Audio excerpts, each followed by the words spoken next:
Swear.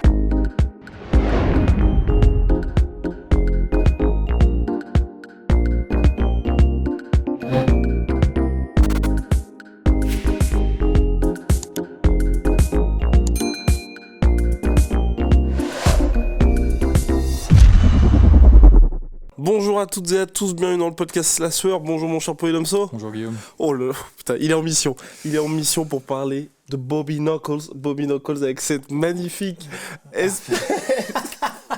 voilà, le professionnalisme. Voilà, le professionnalisme l'assure jusqu'au bout. Donc voilà. Ouais.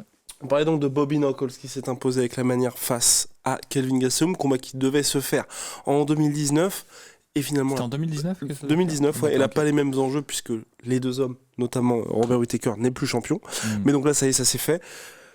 Bon, superbe performance, peut-être le Robert Whittaker le plus fort qu'on ait vu jusqu'à maintenant dans la cage de l'UFC. Ouais, je sais pas. Après, c'est difficile de dire le plus fort ou. Parce que le Styles moins makes fort. fight. Ouais, Styles makes fight. Ouais, Styles makes fight. Mais en tout cas, c'est sa performance la plus contrôlée, la plus maîtrisée.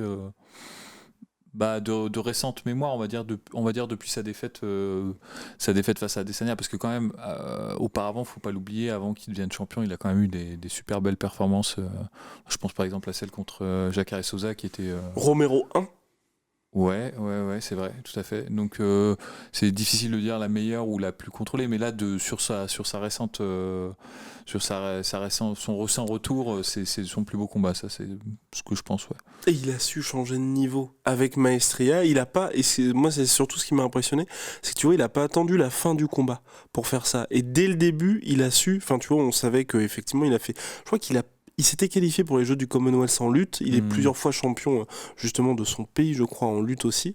Et là, on a pu voir que justement, quand il voulait, il pouvait mettre ça en application. En plus, c'est pas vraiment sur des entrées en double, c'est plus sur du punch and clutch, quoi. C'est quand il déclenchait son bras arrière, après il arrivait à se mettre en position. C'était marrant parce que Gastelum arrivait à avoir le double underhook. Et ça n'empêchait pas de faire sa transition en amené au sol. Et c'est vraiment que Gastelum ne s'y attendait pas, je pense. Parce que c'était pas une position particulièrement bonne et particulièrement efficace pour mettre au sol. Mais ça a marché. Je crois, 2 fois, il y a eu 2 mises au sol. Il y a eu 4 sur 6 ou 3 sur 6. Je sais plus.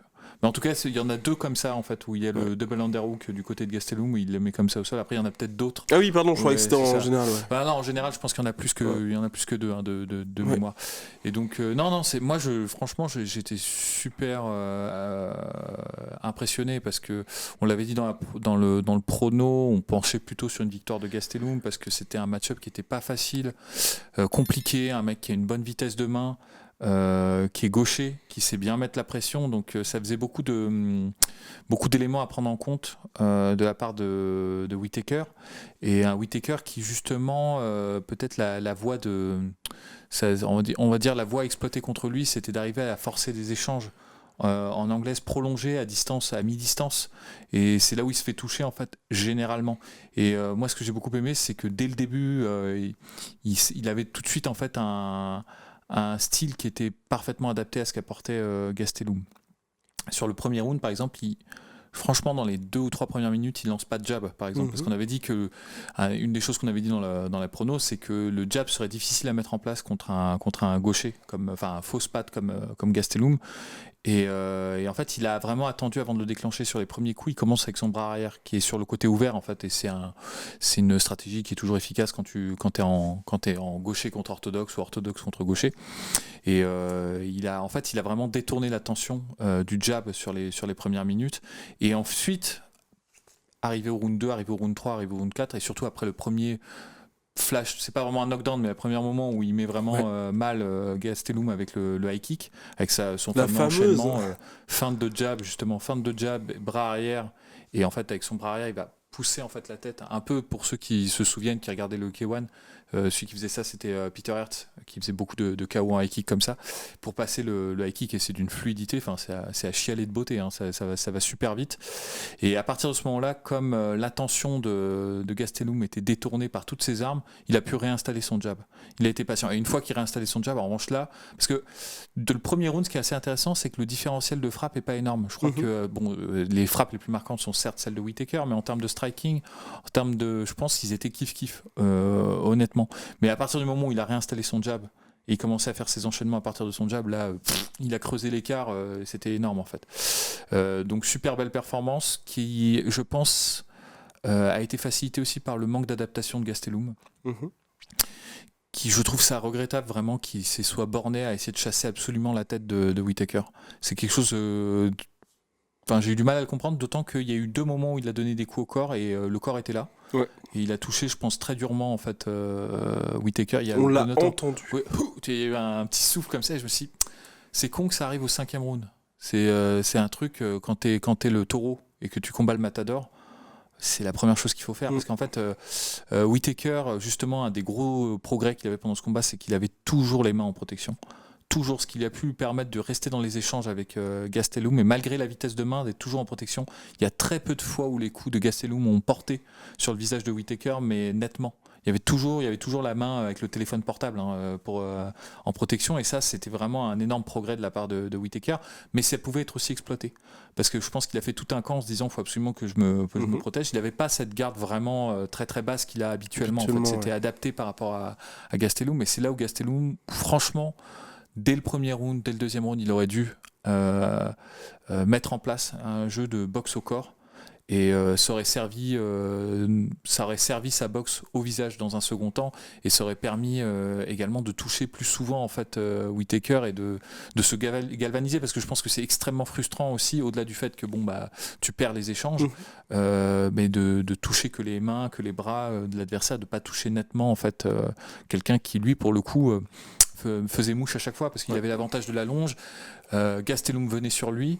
Et aussi, il y avait 2 philosophies de coups qui étaient différentes entre l'un et l'autre. Gastelum vraiment cherchait à mettre les coups puissants en engageant un maximum son corps sur les coups. On voit notamment son bras arrière qui passait vraiment. Il avait le visage carrément qui se décalait par rapport à la ligne de frappe. Et il engageait vraiment tout le corps. C'est pas mal pour les stockades, ça. Mais le problème, c'est que c'est très prévisible et ça se voit en fait venir comme coup. Tandis que Whittaker frappait plus du bras en fait, pas vraiment de l'épaule ou des hanches. Et dans cette configuration-là, c'est beaucoup plus difficile de voir venir les coups. Et en plus, tu peux enchaîner sur des séquences rapides. Et c'est vrai que dans les échanges, on voyait souvent ça. Gastelum qui donnait 1 ou 2 coups, qui étaient déviés, esquivés par Whittaker. Et Whittaker qui revenait avec 3, 4, 5 coups.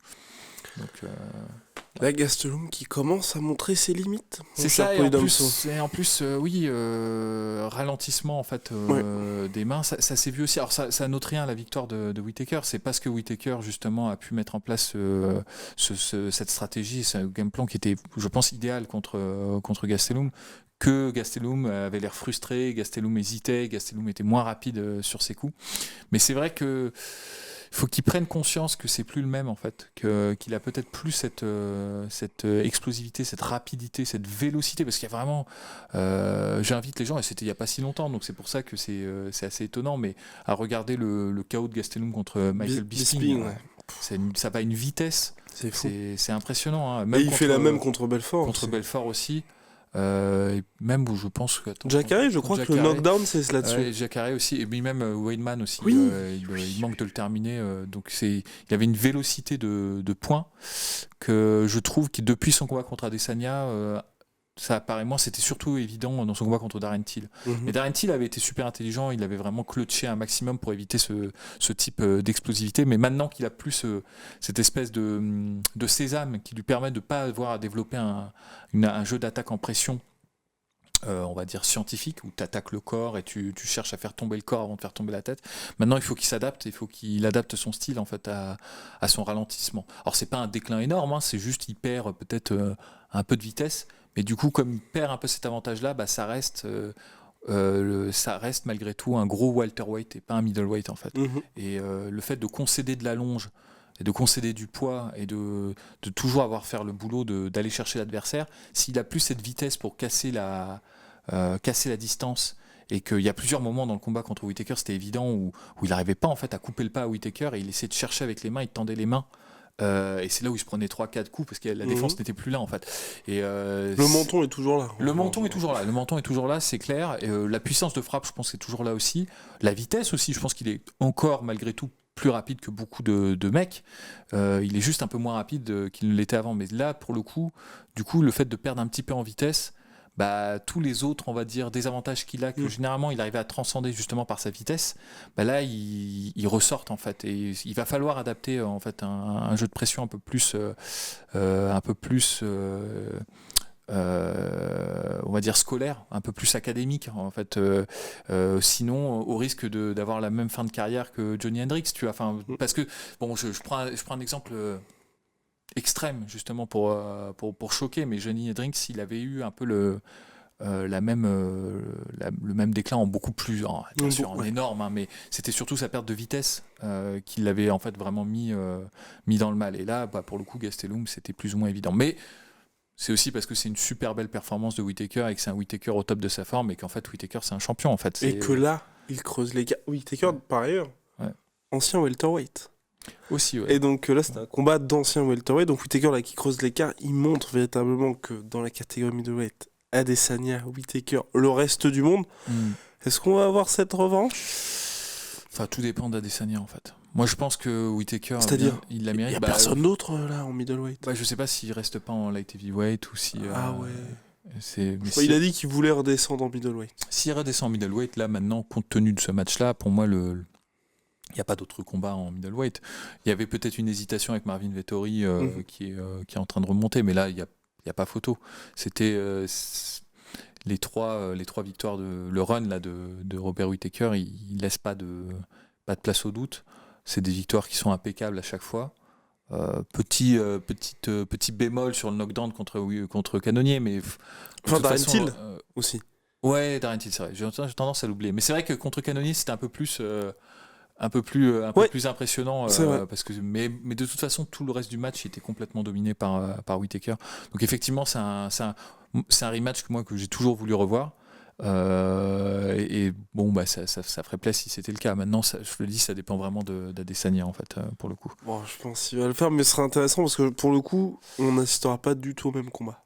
Je pense aussi, et ce que tu as évoqué en plus, c'était intéressant de le noter, surtout dans la perspective d'un combat contre Adesanya, mais cette variété avec des attaques en lutte, parce que pendant longtemps Whittaker, je pense que le problème c'est que quand il a fait sa montée, il a eu à affronter beaucoup de lutteurs grappleurs en fait, et donc il a un style où sa lutte, il l'utilisait avant tout comme une défense de lutte en fait, et c'est pour ça qu'il s'est fait, je pense que c'était pas présent dans son combat contre Adesanya. Bon, après Adesanya, c'est super difficile de le coincer en lutte parce qu'il a un très très bon footwork et c'est difficile de trouver ses entrées contre lui. Et on notera quand même que Jan Blachowicz par exemple a attendu les derniers moments, au moment où justement les déplacements d'Adesanya n'étaient plus aussi véloces pour pouvoir déclencher ses takedowns. Il a pas fait ça d'entrée de jeu justement parce qu'il savait que c'était compliqué de le coincer quand il est frais. Mais là du coup le style un peu plus varié de Whittaker qui du coup a adapté un peu plus sa défense pour pouvoir rester plus propre dans les échanges à mi-distance. Moi, ça c'est un Whittaker qui me plaît dans la perspective d'un rematch contre Adesanya. C'est vraiment c'est intéressant. Parce que le problème, alors, faut pas s'emballer non plus parce que c'est pour ça que je dis que Styles make fight. Même si Gastelum était et je reviens pas là-dessus, je pense sincèrement que Gastelum était un match-up tricky contre Whittaker, même si Whittaker l'a explosé là, mais je maintiens, je persiste. Mais l'avantage qu'avait Whittaker toutefois, et c'est le petit astérix que je mets, c'est que c'était Gastelum qui devait aller le chercher. Là, le problème, c'est que quand il va affronter Adesanya, c'est à Whittaker d'aller le chercher. Il y a des combattants comme ça qui sont bien meilleurs en défense qu'en attaque. Je ne sais pas si c'est le cas de Whittaker, parce que moi je trouve que Whittaker il a un très très très solide jeu aussi en attaque quand il fait ses blitz. On l'a vu contre Cannonier. Cannonier a été un peu trop passif pour le coup, et Whittaker l'a désossé, tu vois, à distance, et il était en confort, quoi. Donc je vais pas dire que c'est pas le Eddie Alvarez des middleweight, où il est, je pense, très très bon en attaque, mais le fait de tomber, de faire face à un contreur qui t'attend en fait, et qui est aussi poli et aussi raffiné, sophistiqué qu'Adesanya, malgré tout, c'est pas la même chose que de faire face à un mec comme Gastelum en fait. Donc certes, ce qu'il a montré contre Gastelum est très intéressant et très encourageant dans la perspective d'un rematch contre Adesanya. Maintenant, est-ce que ça va pas complètement disparaître ? On n'en sait rien en fait. On le verra le moment venu lorsqu'il affrontera Adesanya. Impatients nous sommes quant à cette revanche parce que franchement, après le premier combat là.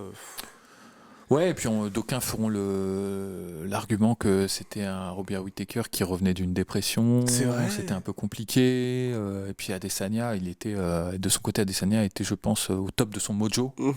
Là, pour le coup, il était invincible, invaincu, et il n'avait aucun doute. Là, il a connu la défaite, donc c'est pas la même perspective. Vettori avait entrouvert la porte. Vettori avait entrouvert la porte. Et Blachowicz a l'a tout enfoncé. explosé. Ouais. Exactement.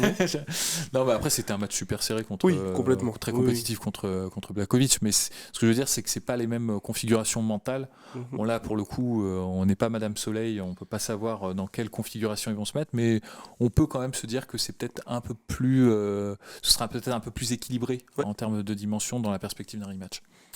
Vivement la suite, en tout cas, big shout out à my sweet protein. Moins 40% sur tout my protein avec le code de la sueur. Qu'est-ce qu'il y a, mon champion? Non, ce que je voulais dire, c'est que pour ceux qui kiffent les sports de combat, je pense qu'il valait mieux regarder Whittaker Gastelum que Ben Askren Jake Paul. Mais malheureusement, et là franchement, l'UFC trailer, ils sont pas cool parce que c'était au même moment, les deux. C'était au même moment, ouais. Non, horrible. je sais. C'était horrible. Je sais. Et puis au-delà de ça, franchement, pour ce que ça montre, en termes de, pour ceux qui font des sports de combat en général, ce que montre Whittaker dans ce combat en termes de déplacement, de défense, de stratégie et tout.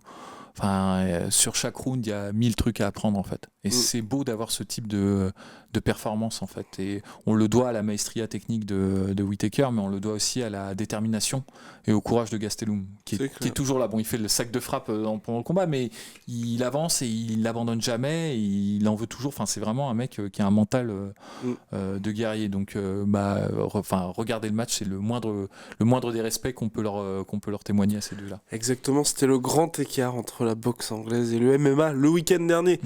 Et big shout out à Venom, bien évidemment, moins 10% sur tout Venom, avec le code de la sueur. Venom, sponsor de l'UFC et sponsor de la sueur. De la sueur, ouais. Allez.